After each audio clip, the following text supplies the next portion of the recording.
Esta es la mañana en el continente americano. Cuando atardece en Europa y cae la noche en Asia. Así despierta el continente americano y transcurre el día y la noche en el resto del mundo. La mañana.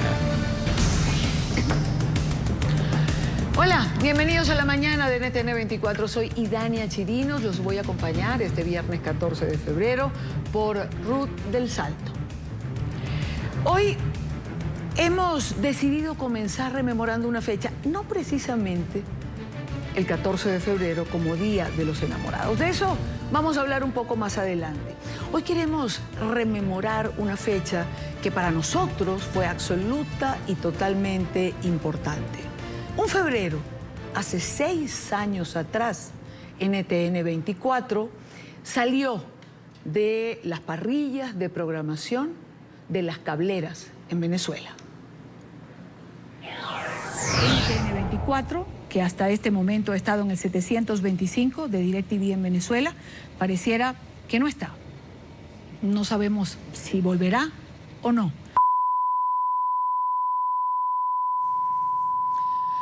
Fue un momento muy particular que me tocó porque ocurrió cuando hacía el programa La Tarde y me tocó, como digo, por mera casualidad estar allí en el momento que nuestra señal dejó de salir dentro de la parrilla de las cableras, como les digo, para los venezolanos.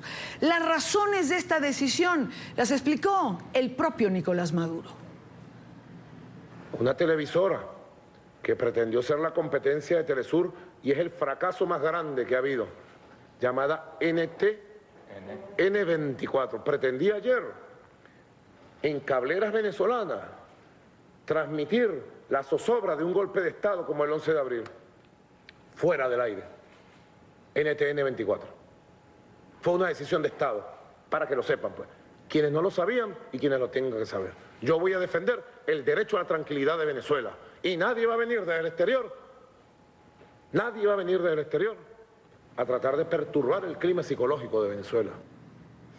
Una decisión de Estado simplemente por el hecho de informar, que fue lo que NTN 24 hacía en ese momento, informar lo que ocurría en las calles de Venezuela. Pero a pesar de esta decisión del régimen de Nicolás Maduro, el Canal de las Américas ha logrado a lo largo de este tiempo llevar su programación a los venezolanos a través de los portales de internet y de las redes sociales. En medio del vacío informativo que se vive en Venezuela, NTN 24 se ha convertido en una ventana para que tanto los venezolanos como el resto del mundo estén enterados de lo que ocurre y conozcan los reclamos que los ciudadanos hacen al régimen chavista. Nuestra página, nuestro portal web ntn24.com, nuestras cuentas en Twitter, nuestro canal en YouTube, Instagram, son plataformas a través de las cuales pueden los venezolanos informarse continuamente de lo que está ocurriendo en Venezuela y en el mundo.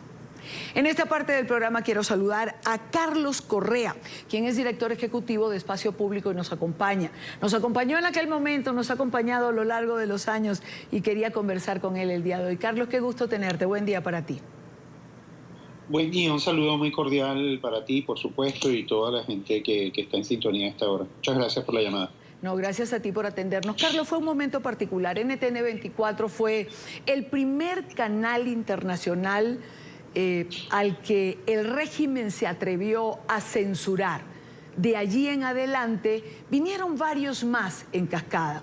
¿Qué ha significado esto para la libertad de expresión en Venezuela?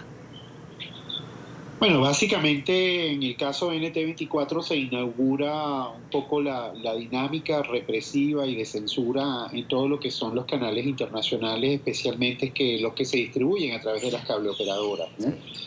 Y además se registra un modelo, digamos, el patrón es el mismo, porque nosotros documentamos que el 11 de febrero del 2014, William Castillo, que era el presidente de Conatel en este momento es el viceministro de Relaciones, en la Cancillería es el viceministro de Comunicaciones de la Cancillería, amenazó a los medios de comunicación que informaran sobre la situación de violencia que había en Venezuela. Hay que recordar que en ese momento, en el 2014, había unas enormes movilizaciones de calle y ahí había muchísimos periodistas haciendo cobertura, periodistas también internacionales.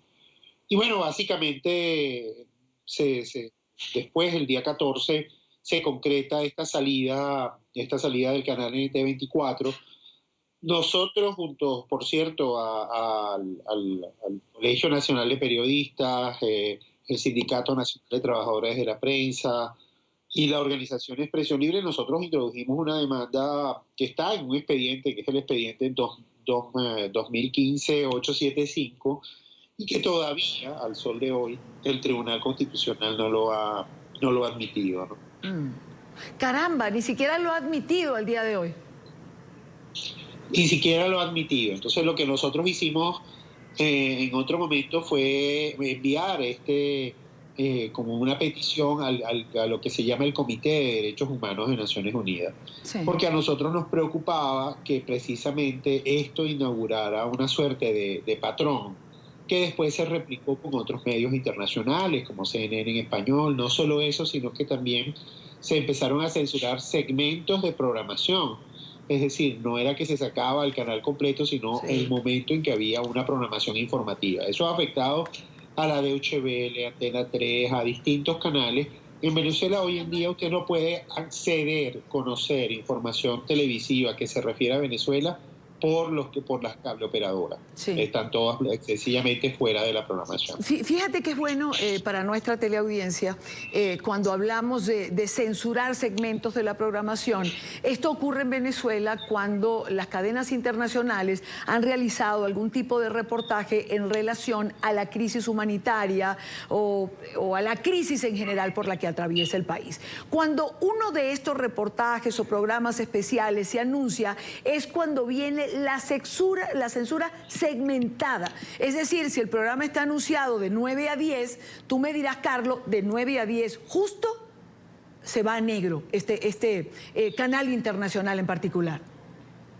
Sí, efectivamente, y además para entender un poco, a veces uno trata de explicar esto y bueno, de qué estamos hablando. Por ejemplo, en Venezuela, sí, las radios y televisoras nacionales, es decir, las que transmiten de manera abierta, no han entrevistado y tienen prohibido entrevistar a Juan Guaidó, por ejemplo, que es el presidente de la Asamblea Nacional, ¿no? Y entonces está prohibido, no lo pueden entrevistar. Y en algunos casos tampoco se puede, claramente indica, miren, no puede decir que, porque aunque si usted considera que es presidente constitucional, no lo puede decir, ¿no? Presidente encargado. Es decir, ahí hay una censura que se ha venido instalando en los medios radioeléctricos. ¿Y qué es lo que está ocurriendo? Toda ventana que se abre o que la gente percibía era castigada. Después date cuenta que el año pasado, por ejemplo, pero ya tenemos 2 o 3 años, se empieza a censurar la entrada de canales internacionales y de periodistas internacionales, se les expulsa del país, ¿no?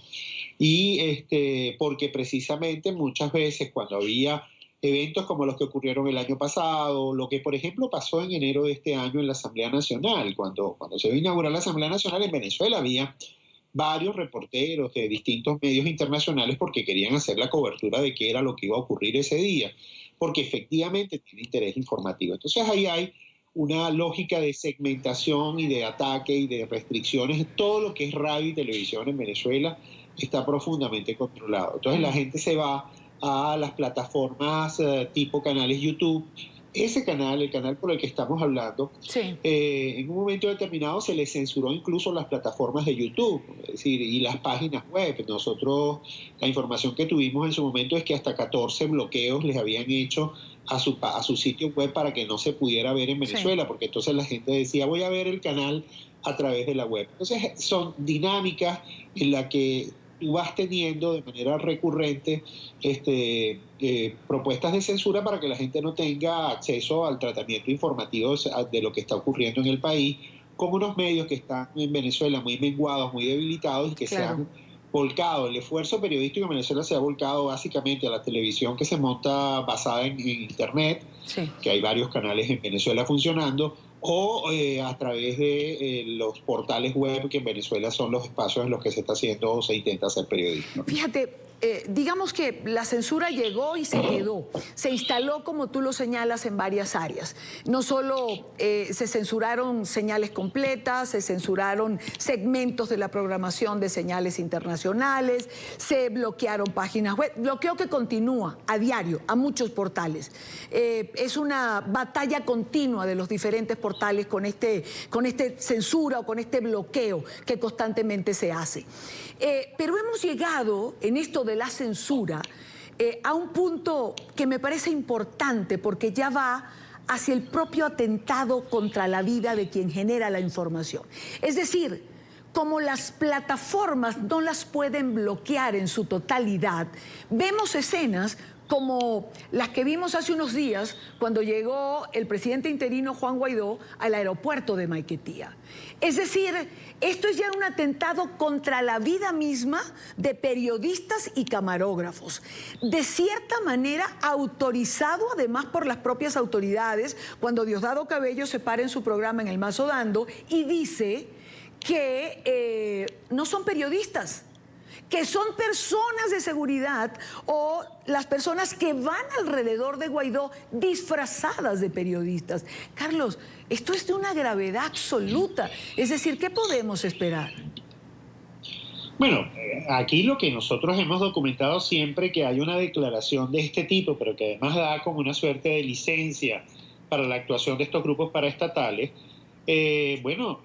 la percepción de riesgo del periodista que sale a la calle es mucho mayor, pero además de eso el riesgo es mayor. Cualquier persona puede efectivamente agredir a los periodistas con el amparo de una declaración de una persona que tiene un espacio en el canal del Estado, además es vicepresidente del partido de gobierno, además es el presidente de la Asamblea Nacional, de la denominada ilegítima Asamblea Nacional Constituyente. Es decir, estamos hablando de una dinámica en la que se está dando legitimidad. Los hechos fueron profundamente violentos. Utilizaron armas, o sea, había herramientas, cuchillos tenían. Cortaron a algunos colegas el otro día. Y la escalada de violencia que observamos en enero, el 7 de enero, en la cobertura de la Asamblea Nacional y lo que pasó el otro día nos preocupa profundamente. Y además porque sabemos que las palabras y las descalificaciones y los dichos que se hacen en el canal del Estado no son gratuitos. Es decir, las palabras de los altos funcionarios en Venezuela no son inconsecuentes. Tienen consecuencias y tienen consecuencias especialmente para los periodistas que salen a hacer cobertura, que ahora hay 5 que tuvieron infecciones muy graves y que tuvieron que ser atendidos médicamente.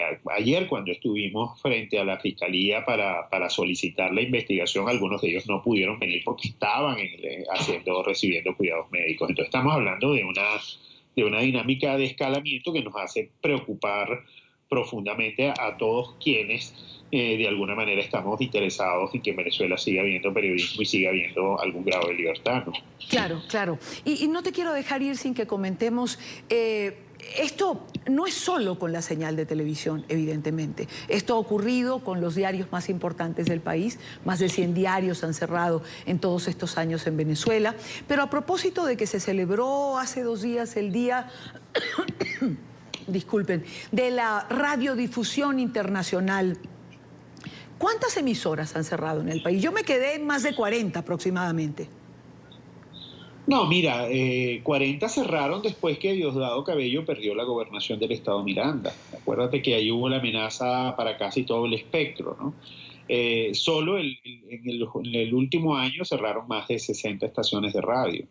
Es decir, hay una... Y además no solo eso, incluso más que el cierre, una de las enormes preocupaciones que nosotros tenemos es lo que se llaman los exhortos, ¿no?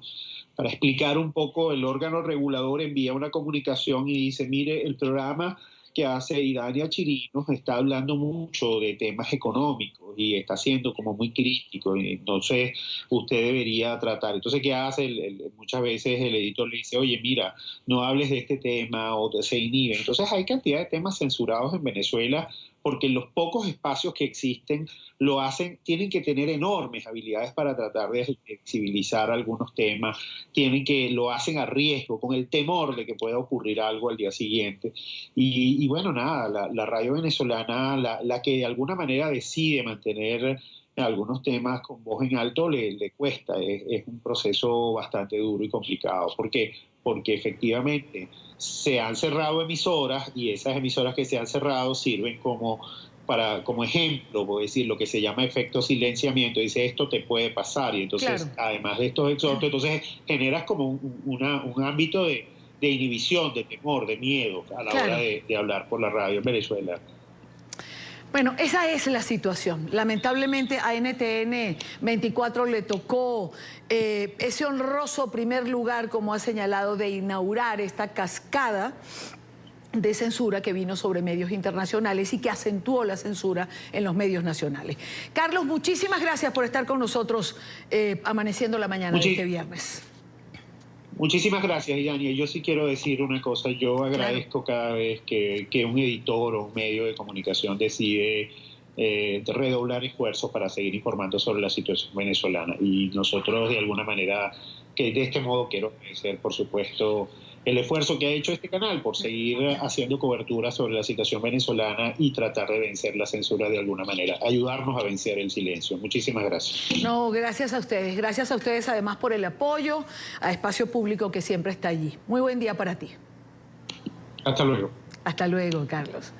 Ayer cuando sabía que íbamos a tocar este tema, se me ocurrió colocar un hashtag en las redes sociales para que la gente opinara sobre NTN 24. Y coloqué un hashtag que les invito a participar, lo vamos a tener igual todo el día. Numeral NTN 24 es.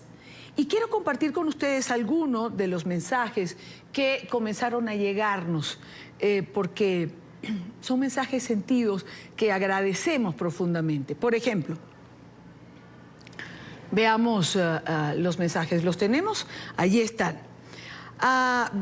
Bellini Giralda. NTN 24 es una ventana que muestra nuestra realidad. Gente seria tratando problemas serios, muy seriamente, información sólida, gente confiable a la hora de una duda. El Avi Hondo, una ventana que muestra nuestra realidad, gente seria tratando problemas serios. ¿Qué pasó? ¿Tengo otro allí? NTN 24 es esfuerzo humano continuo por transmitir verazmente la noticia de primera mano y en el momento de originarse, análisis exhaustivo, permanente, mística. Son varios de los mensajes que hemos estado recibiendo y que veíamos ahora en la mañana y de verdad agradecemos mucho. El hashtag es numeral NTN24 es. Lo vamos a tener todo el día. Y nos encantaría conocer su opinión en relación al trabajo que hemos venido haciendo.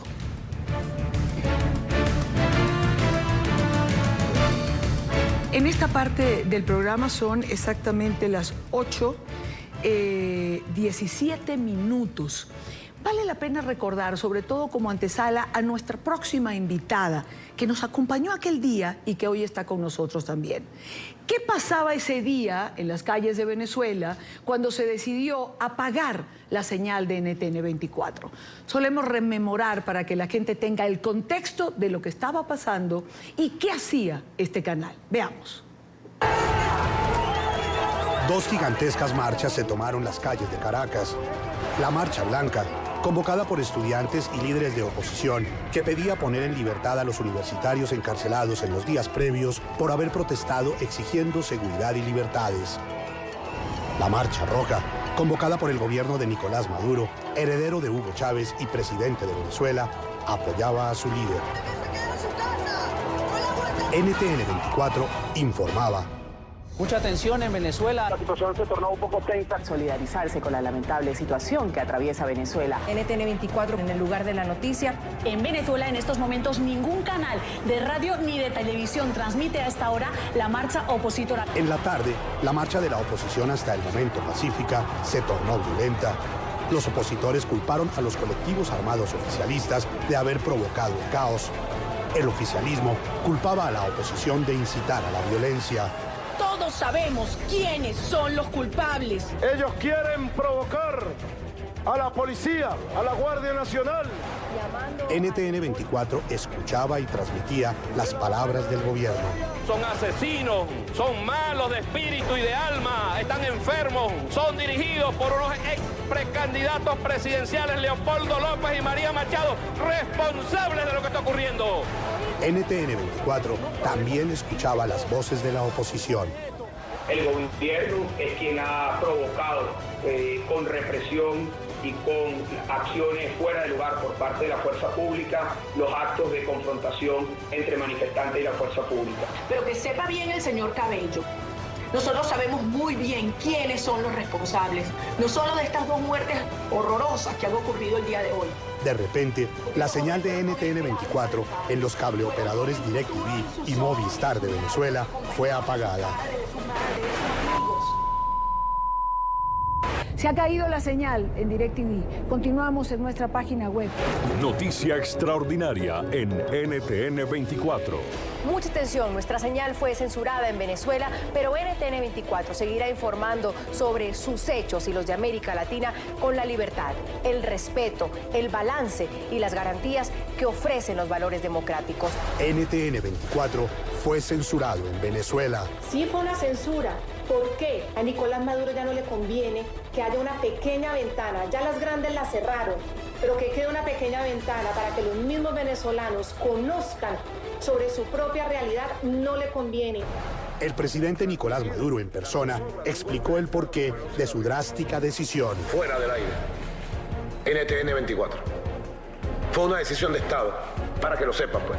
Las reacciones comenzaron de inmediato. NTN 24, un hecho de censura indiscutible que viola todas las normas en materia de libertad de expresión actualmente vigentes. Preocupadísimos, ¿no? Alarmados por esta decisión. Está decidido a callar todas las voces que puedan ser independientes o críticas y a tratar de limitar lo máximo posible, y si es posible todo. Esto que pasó hoy con NTN 24 es simplemente un nuevo paso del régimen venezolano hacia la conciliación de su dominio absoluto de los medios de comunicación en Venezuela. NTN 24 tiene derecho a ser emitido en Venezuela sin restricciones arbitrarias, como Telesur tiene derecho a ser emitido en Colombia sin restricciones arbitrarias. Y esta Federación de Periodistas Españoles rechaza rotundamente esa coacción a la libertad de información. Los periodistas independientes se caracterizan precisamente por ese ejercicio de coraje.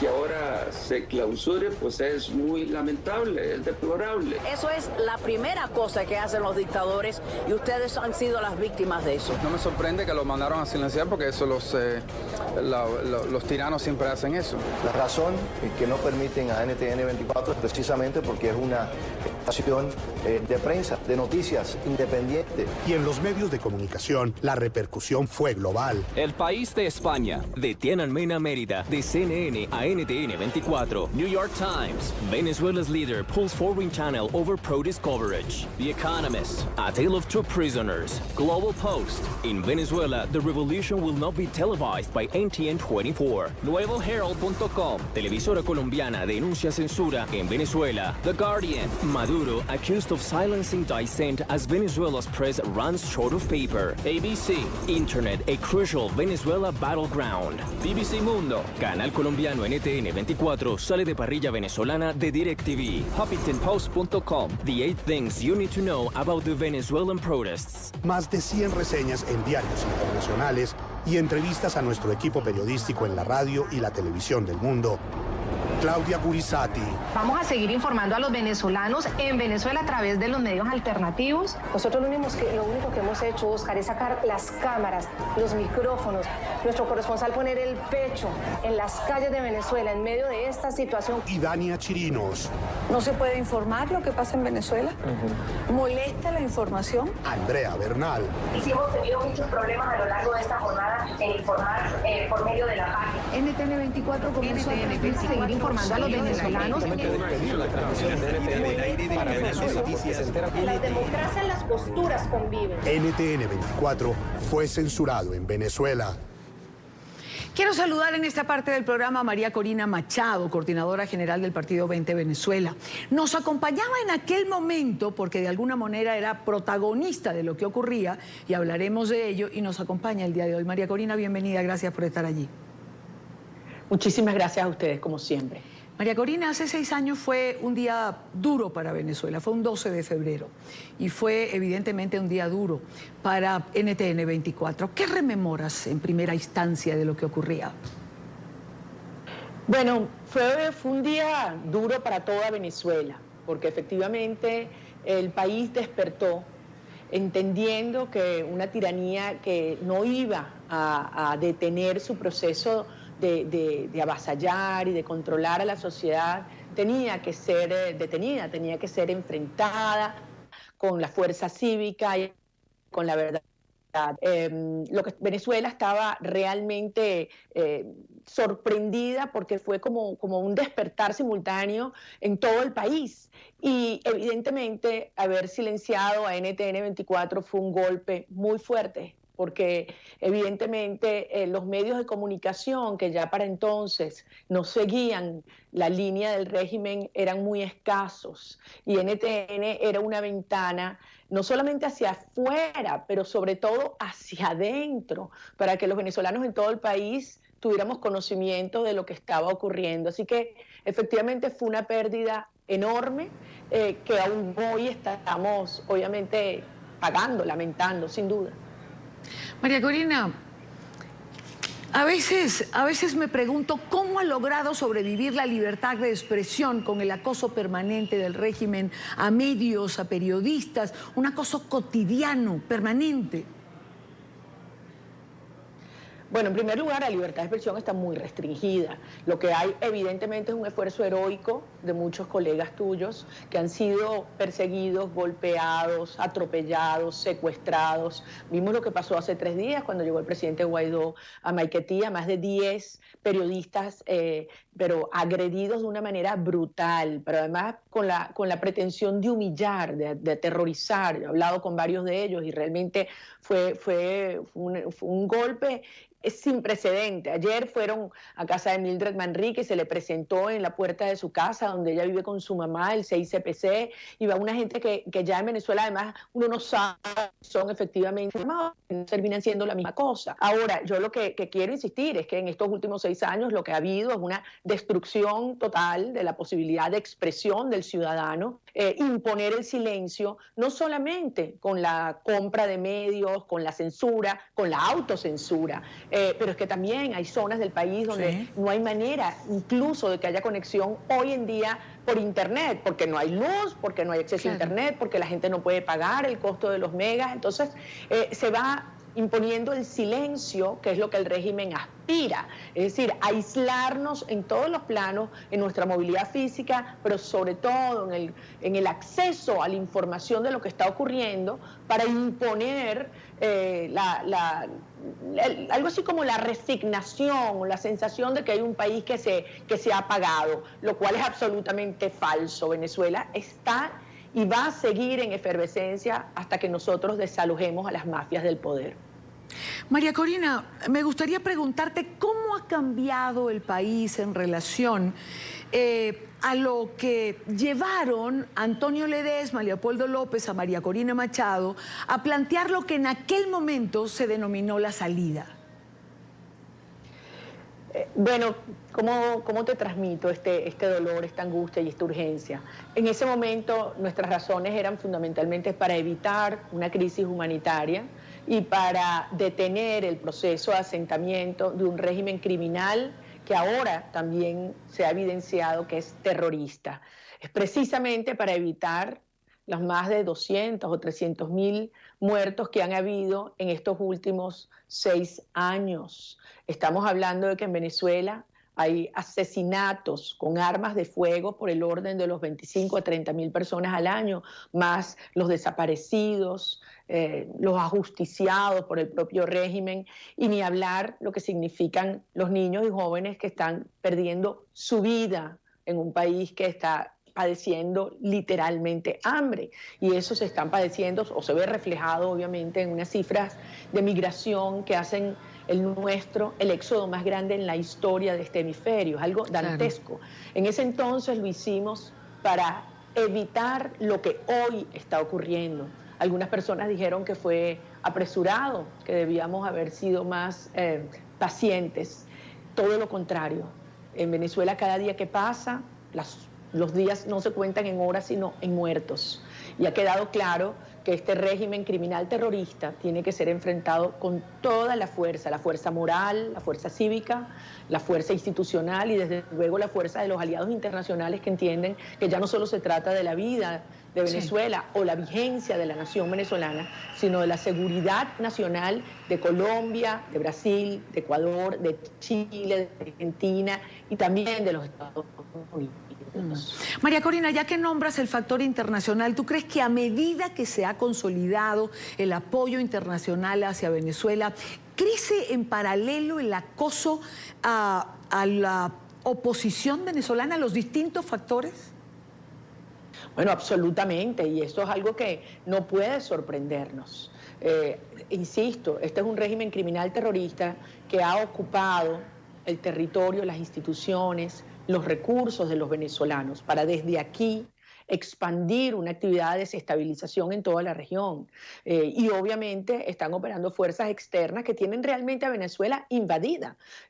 Cuando habla el Foro de Sao Paulo, estos grupos irregulares de invasión, etcétera, sí, hay una invasión de los carteles de la droga, de los grupos terroristas de Hezbollah y de Hamas, de los grupos guerrilleros del ELN y la FARC, que están hoy en día ocupando más del 60% del territorio venezolano, llevando adelante actividades criminales como la extracción de oro y lingotes de sangre o incluso la prostitución infantil, el tráfico de niños, el tráfico de órganos que se ha sentado en el oriente del país, en particular en Paria.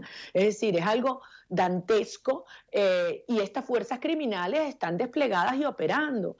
De manera que son horas tremendamente oscuras, tremendamente riesgosas, pero yo insisto, así son los periodos finales de las tiranías. Es un momento en el cual la agencia, el coraje y el amor por Venezuela que hay en todos los venezolanos aquí y alrededor del mundo, y desde luego una gigantesca solidaridad de los latinoamericanos y de gobiernos del hemisferio, como el caso del gobierno del presidente Iván Duque, el presidente Bolsonaro y de otros gobiernos que entienden, insisto, que en territorio venezolano se está jugando también el destino de América Latina. María Corina, antes de despedirte, comparte con nosotros algo. Colocamos un hashtag a propósito del quehacer de NTN24 y de estos 6 años de censura en Venezuela.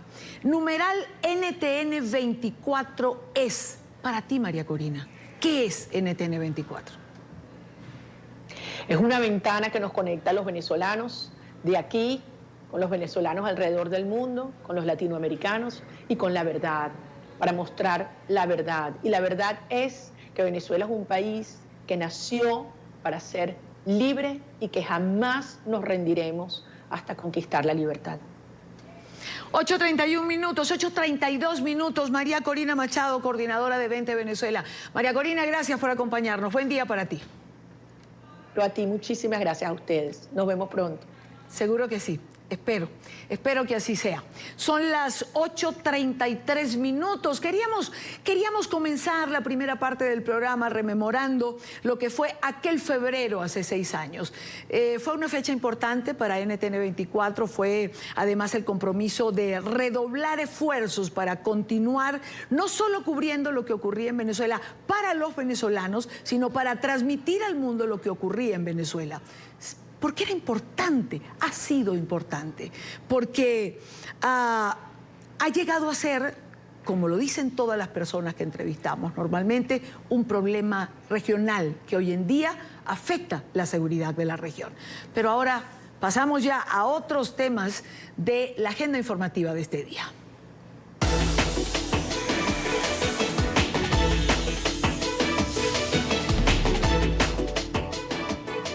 El presidente del Ecuador continúa su visita oficial en Washington. El mandatario ha sido recibido el miércoles por Donald Trump en la Casa Blanca y el jueves por Nancy Pelosi en el Congreso de los Estados Unidos. Hoy tiene previsto mantener otras reuniones relevantes. La información en directo con nuestra periodista Vanessa Yaklitz en Washington. Vanessa, buenos días para ti. Hola, muy buenos días. Y Dania, efectivamente continúa el viaje oficial del presidente de Ecuador, Lenín Moreno, aquí en Washington. Primero se reunía con el presidente Donald Trump en la Casa Blanca y después con Nancy Pelosi, la presidenta de la Cámara de Representantes, en un acto de reconocimiento a la primera mujer congresista, a la primera ecuatoriana congresista en el Capitolio de Estados Unidos. Nancy Pelosi habló para NTN 24 y para elogiar la labor de tantas mujeres latinoamericanas que luchan por conseguir oportunidades y cumplir sus sueños. Bueno, nosotros todos somos americanos en este hemisferio y respetamos lo que el comercio hace a nuestro país y trae a nuestro país dentro de nuestro propio hemisferio, con sueños, aspiraciones para las familias, la determinación, el coraje para hacer que esto ocurra, y este comercio americano y todos estos inmigrantes hacen a Estados Unidos más Estados Unidos cuando llegan aquí. Hoy es un día especial porque podemos rendir tributo a la relación entre Estados Unidos y Ecuador, personificada por nuestra congresista Debbie. Ella está muy orgullosa de sus raíces y su herencia de Ecuador y es una gran patriota estadounidense. Cuida de todos los Dreamers, miles de ellos que vienen de Ecuador, y al hacer eso ha sido una profesora al resto de nosotros, así como una líder para el Congreso. Las palabras de Nancy Pelosi en ese acto de reconocimiento. Ya se había el presidente Lenín Moreno reunido previamente con senadores también en el Capitolio de Estados Unidos y con el presidente Donald Trump, tratando temas muy relevantes de su agenda conjunta, como la lucha contra el narcotráfico. También Venezuela fue uno de los temas que estuvo sobre la mesa, y muy especialmente la posibilidad de retomar un tratado comercial. De hecho, algunos de esos logros se han conseguido, y precisamente también pensando no solo en Ecuador, sino en el resto de América Latina. Este era el balance, y así nos lo adelantaba el secretario de la Presidencia, contándonos los logros de la reunión con el presidente Donald Trump. Vamos a tener una discusión al respecto de los productos que necesitamos se liberen aranceles. Hemos logrado que haya una cooperación en profesores y formación de profesores en inglés.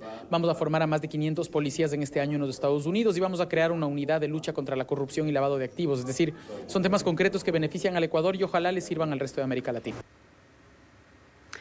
La agenda del presidente Lenín Moreno continúa hoy. Tiene previsto un encuentro con el presidente del Banco Mundial, también en la Organización de los Estados Americanos, con el secretario general de la OEA, Luis Almagro, y finalmente se reunirá con representantes de la comunidad ecuatoriana. Es toda la información que tenemos desde aquí, en vivo, desde Washington. Más adelante actualizamos información con nuestro corresponsal en Madrid, Andrés Gil.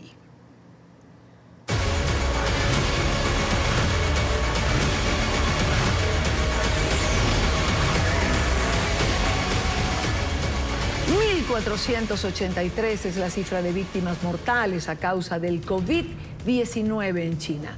El más reciente reporte de las autoridades sanitarias indica que 116 personas han perdido la vida en las últimas 24 horas, mientras que el número de contagiados ha sido de 4.823. Con este registro, el gobierno dice que hay 64.600 personas infectadas.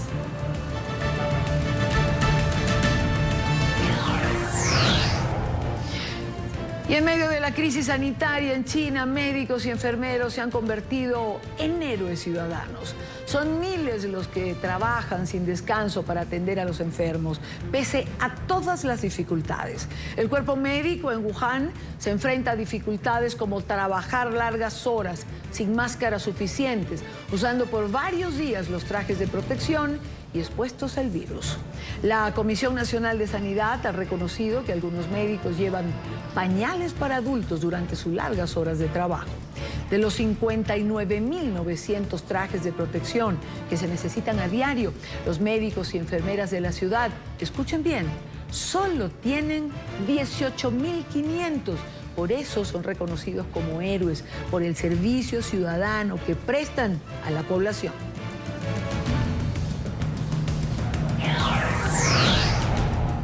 Y para apoyar este trabajo, el gobierno de China anunció la llegada de 19 equipos médicos a la ciudad de Wuhan, centro de la epidemia. La Comisión Nacional de Salud ha dispuesto un total de 3.170 personas que se encargarán del tratamiento de pacientes en 10 salas de cuidados intensivos en hospitales de la ciudad y otros de la provincia de Hubei. Los equipos están formados por profesionales de la salud de otras regiones del país menos afectadas por el COVID-19. En horas de la mañana, 22 vuelos arribaron a Wuhan con 6.659 trabajadores de la salud y también con suministros médicos. Pero en medio de la crisis también hay esperanza. Este viernes una familia abandonó un hospital de Beijing luego de curarse del COVID-19.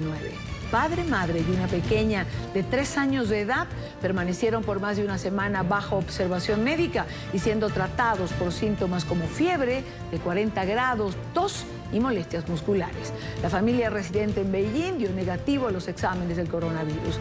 Otro grupo de pacientes también tratados abandonó centros hospitalarios de diferentes ciudades de China, entre ellos una bebé de 10 meses. La niña y su madre llegaron a la ciudad de Zhuhai desde Wuhan el 22 de enero. El 31 de enero se confirmó que la bebé también estaba infectada con el coronavirus.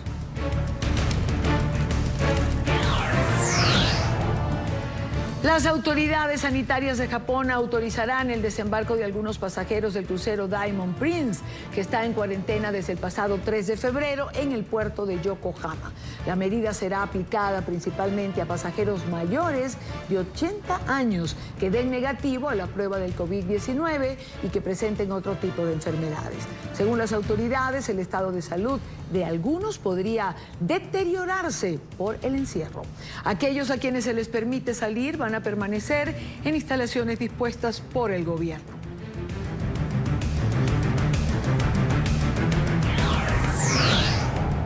Continuando con esta actualización, libres del COVID-19, así fueron declarados los pasajeros del crucero Westerdam de la compañía naviera Holland American Line, que atracó ayer en un puerto de Camboya. Las autoridades sanitarias y el personal diplomático ratificó que ninguno de los 1.455 pasajeros y de los 802 tripulantes eran portadores de este virus. Cerca de 20 muestras fueron realizadas al interior de la embarcación y todas dieron negativo. El gobierno de Camboya ayudará a los pasajeros a regresar a sus países de origen. El Westerdam navegó por varios días luego de que 5 países negaran el permiso para atracar en sus puertos por temor al contagio del coronavirus.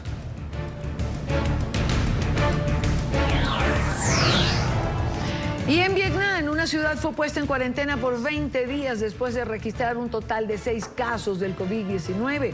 Se trata de una localidad de unos 10.000 habitantes cercana a Hanoi, que quedó totalmente aislada a partir de este viernes. En total, en Vietnam, se han registrado hasta el momento 16 casos positivos. El país del sudeste asiático ha hecho planes para poner en cuarentena a cientos de sus ciudadanos que regresan de China, incluidos 950 en campamentos militares en las afueras de Hanoi y otros 900 en instalaciones en la frontera. Y con esta actualización de cómo avanza el COVID-19, que es como ha sido identificado este coronavirus, hacemos la primera pausa en la mañana. Regresamos en breve. Al volver hoy, 14 de febrero, día de San Valentín, hablaremos de esta celebración. Ya venimos. Vamos con más en esta mañana de viernes, día de San Valentín, una fecha en la que se celebra el amor y la amistad en la mayoría de los países del mundo. También es un día en el que los empresarios de alguna manera aprovechan para hacer millones de dólares en el nombre del amor, a través de la venta de regalos, chocolate, flores, alquileres de cabañas, spa y reservas en restaurantes. Pero, ¿desde cuándo se celebra el Día de San Valentín y por qué es considerado el Día del Amor y la Amistad? En el siguiente informe explicamos por qué. Se celebra el 14 de febrero, onomástico de San Valentín. Su origen se remonta a la época del Imperio Romano. San Valentín era un sacerdote que ejercía en Roma en el siglo III. Celebraba matrimonios para jóvenes, a escondidas del emperador Claudio II, quien había prohibido las nupcias. El emperador lo encarceló. Un oficial quiso ponerlo a prueba. Lo retó a que le devolviese la vista a su hija Julia, que había nacido ciega. Valentín aceptó y le devolvió la vista. La joven Julia, agradecida al santo, plantó un almendro de flores rosadas junto a su tumba. El almendro se convirtió en un símbolo de amor y amistad duradero. El día de San Valentín fue incluido en el calendario litúrgico tradicional el 14 de febrero del año 494 y fue celebrado por la Iglesia Católica en los siguientes 15 siglos. Pero en 1969, bajo el pontificado de Pablo IV, fue eliminado del calendario. Pero ya era tarde. El festejo se había expandido en el mundo. Los regalos, flores, bombones y otros tipos de demostraciones comenzaron en el siglo XX. Desde allí, el Día de San Valentín se ha convertido en un negocio para los empresarios. Importante. Y en los Estados Unidos, millones de personas celebran el Día de San Valentín. Es una fecha importante, entre otras, como ya lo dijimos, para el sector comercial. A diferencia de otros años, sin embargo, ha surgido una denuncia en la ciudad de Nueva York a raíz de la emergencia global por el COVID-19. El distrito de Chinatown está reportando cuantiosas pérdidas porque la gente evidentemente está evitando compras en este sector por temor. La noticia la tiene nuestro periodista en la Gran Manzana, Alejandro Rincón. Alejandro, buen día para ti.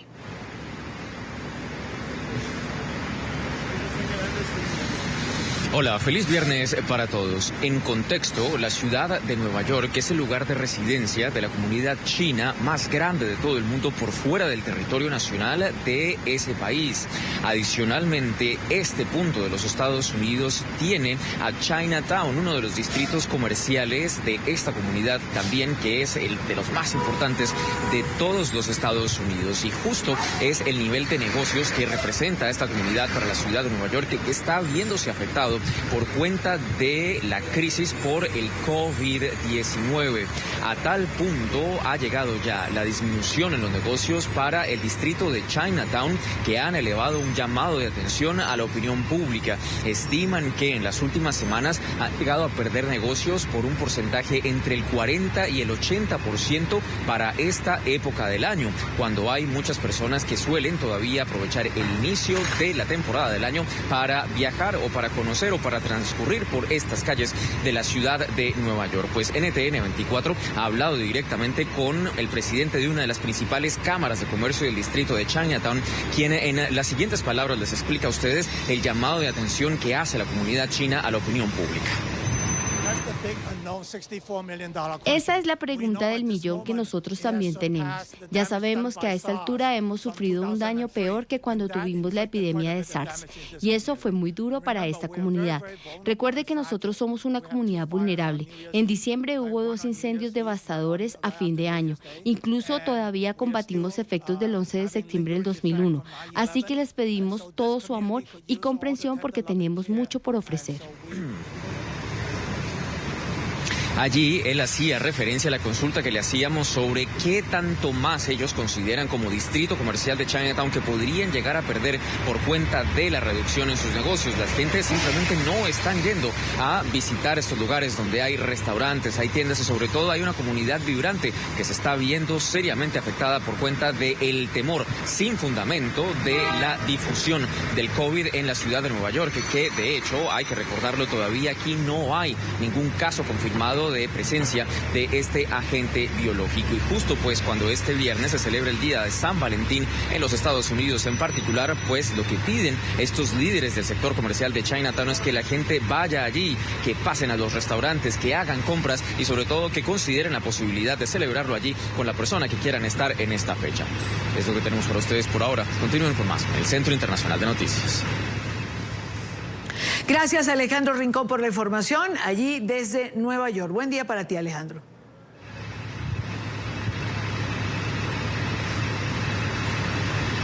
Pero lamentablemente esta celebración también tiene un punto gris.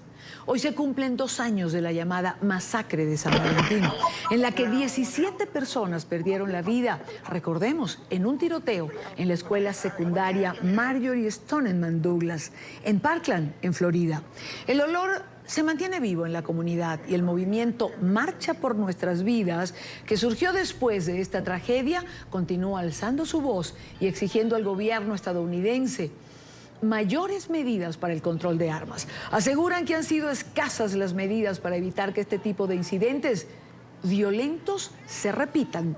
Parkland recordará hoy con diversas actividades a las víctimas de Nicolás Cruz, un conflictivo exalumno de la escuela que confesó haber disparado con un rifle de asalto a quienes se cruzaron en su camino dentro del recinto estadounidense el 14 de febrero de 2018. Y está preso desde aquel mismo día a la espera de un juicio. Por orden del gobernador de la Florida, Ron DeSantis, las banderas se izarán a media asta en todos los edificios del estado. Paula Serna, nuestra periodista en Florida, tiene la entrevista de los padres de uno de los jóvenes que perdió la vida en esta matanza. Paola, buen día para ti. Adelante con tu reporte. Hola, ¿qué tal? Muy buenos días. Pues bien, hoy se conmemora el Día de San Valentín, el Día del Amor y la Amistad aquí en los Estados Unidos. Sin lugar a dudas, los estudiantes que vivieron esta terrible masacre en su escuela, Marjory Stoneman Douglas, y los padres y familiares de las 17 víctimas mortales no lo celebran de esta manera. Para ellos, este día quedará marcado como uno de los peores que han vivido, y también para la ciudad de Parkland, donde queda ubicada la escuela Marjory Stoneman Douglas. Pues también hay, además de la tristeza y el recordatorio, cierta frustración, esto en el tema que tiene que ver con las políticas para el control de armas en Estados Unidos. Si bien a nivel del estado de la Florida han habido cambios importantes en estas regulaciones para la compra de armas, entre ellos aumentar la edad para que un joven pueda adquirir cualquier tipo de arma, y también la posibilidad que tienen los jueces aquí en el estado de la Florida de incautar armas a personas que puedan ser sospechosas o que generen dudas. A nivel nacional es muy poco o quizás nada lo que ha cambiado en esta materia del control de armas. Los padres de Joaquín Oliver, una de las 17 víctimas mortales de esta masacre, han seguido trabajando, impulsando las leyes para que puedan ser aprobadas no solo aquí en el estado de la Florida, sino también a nivel nacional. Yo que he continuado en el movimiento, y Patricia y yo no hemos dejado un minuto de hacer algo. Vemos hoy una América que está emergiendo, que son estos jóvenes que definitivamente no quieren a la cultura de las armas como algo que los identifique como nación en el futuro. También se vio en las elecciones de los midterms cómo hubo una ola de nuevos votantes que no quisieron en ningún momento apoyar a candidatos, o en la mayoría de los casos no apoyar a candidatos que estaban respaldados por el gun lobby. O sea que yo sí creo que es mucho lo que ha sucedido, pero sin embargo hay desde ese día a hoy 80,000 víctimas más. Yo creo que vale mucho la pena darle el crédito a la sociedad. O sea, la sociedad ha tomado una actitud absolutamente distinta desde lo que nos sucedió a nosotros en Parkland, ¿no? Por alguna razón u otra sucedió de esa manera y sigue sucediendo. Hay organizaciones que son las que usualmente uno ha escuchado, que han estado siempre afuera luchando. Además de ellos, tú ves una cantidad de organizaciones pequeñas. A las 2:21 de la tarde se llevará a cabo un minuto de silencio para honrar a las víctimas de esta masacre ocurrida en el año 2018. Justamente a esa misma hora también se llevarán a cabo eventos artísticos y diversas actividades conmemorativas. Es la información desde Miami, Paola Serna, NTN 24. Gracias, Paola, gracias por la información y por compartir con nosotros las actividades de este día y este testimonio. Son las 9:03 de la mañana. Revisamos otras noticias de este viernes 14 de febrero. El Ministerio de Administración Interna de Portugal ha ordenado el inicio de una investigación por las declaraciones del número 2 del madurismo, Diosdado Cabello, quien aseguró que Juan José Márquez, tío del presidente encargado Juan Guaidó, viajó con explosivos en un avión de la compañía portuguesa TAP. El canciller portugués dijo el día jueves que la acusación hecha por Cabello no tenía ningún sentido y afirmó que el arresto de Márquez es un intento de intimidad en contra de Guaidó.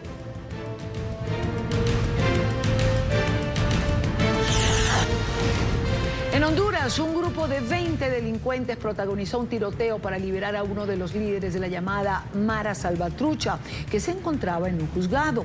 Durante el enfrentamiento murieron 3 militares y un policía que cuidaban el recinto judicial. Otras 4 personas presentan heridas de gravedad. El fugitivo fue identificado como Alexander Mendoza, alias El Porquis, quien había sido arrestado en diciembre de 2015 y sentenciado en 2018 a 20 años de prisión por asociación ilícita.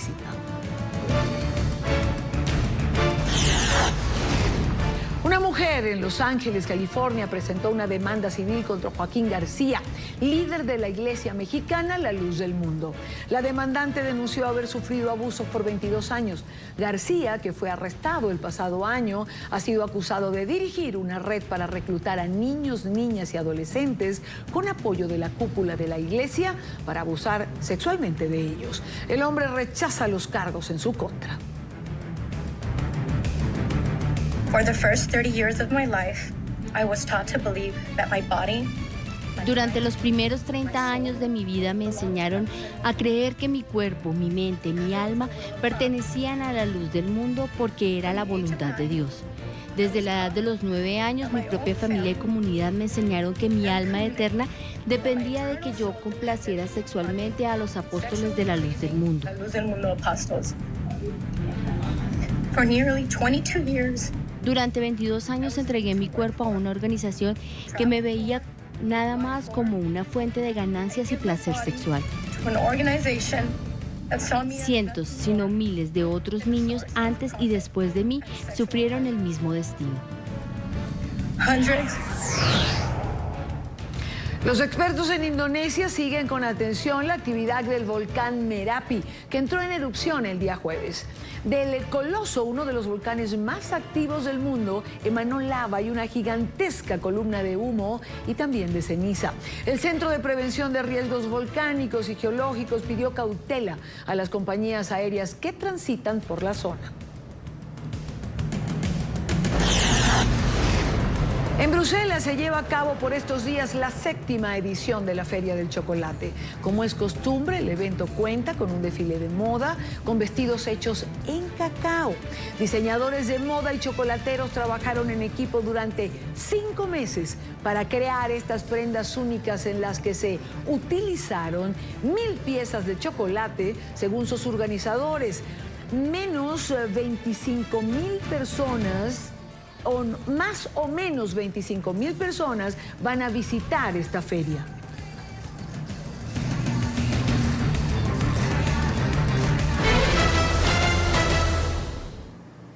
Cientos de milicianos han marchado armados este jueves por las calles de Caracas luego de que Nicolás Maduro ordenara que se realicen ejercicios militares en defensa nacional. Incluso gobernadores y alcaldes marcharon en distintos estados del país con armas largas y en actitud intimidante. Nuestro periodista en Caracas, Luis Laya, tiene esta información. Luis, buen día para ti.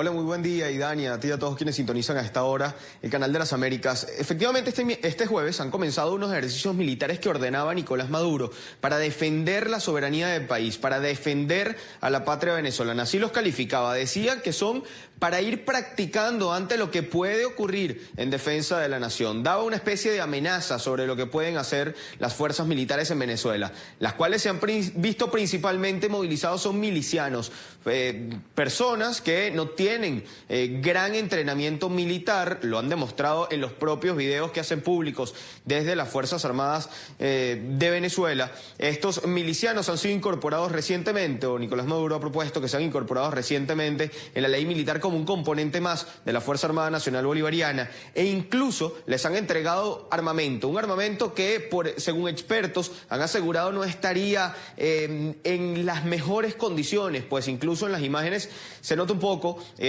pues al momento de la entrega de estos armamentos, que no están muy bien preparados. Sin embargo, es una fuerza armada, una fuerza militar paralela a la Fuerza Armada Nacional Bolivariana que se ha desplegado en la calle estas últimas horas. Han marchado por varias zonas, uniformados, en grupos, en batallones, por así decirlo, y han estado pues haciendo cantos en defensa del país, haciendo cantos a favor de Nicolás Maduro y mostrando y exhibiendo su armamento en las principales avenidas, no solamente de la ciudad de Caracas, en donde han marchado por distintas avenidas, sino también en otros estados del país. Por ejemplo, en el estado Sucre, el gobernador de esa entidad marchaba con un fusil en la mano al frente de este grupo de personas. Decían que es parte de la preparación cívico-militar para defender al país. Pero además, algo que ha sido duramente cuestionado y que han incluso calificado de preocupante expertos en el área militar, es el despliegue de baterías antiaéreas en distintas zonas, tanto de la ciudad de Caracas como en bases militares. Por ejemplo, en la base militar de La Carlota,